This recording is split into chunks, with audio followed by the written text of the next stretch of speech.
Why didn't God say, he said, go to the house of Jesse. Why didn't he say, go anoint his son David as king? He did not. He said, get your horn of oil, go to the house of Jesse and anoint one of his sons. So it was up to him to figure out which son. God doesn't always give us all of the information at one time.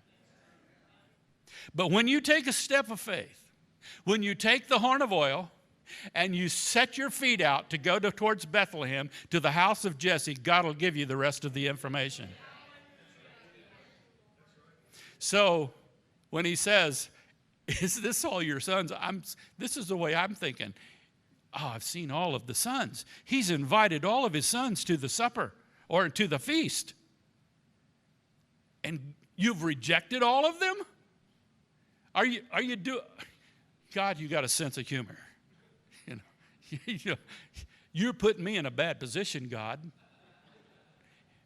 I'm just kind of playing with the thought here.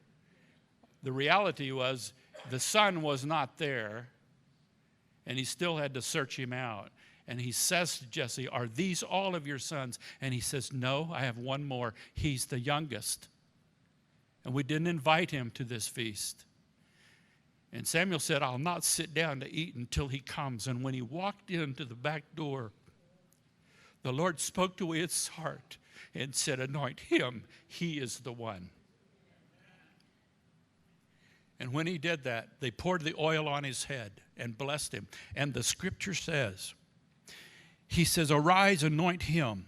This is the one. So Samuel took the horn of oil and anointed him in the presence of his brothers. And from that day on, the Spirit of the Lord came powerfully upon David.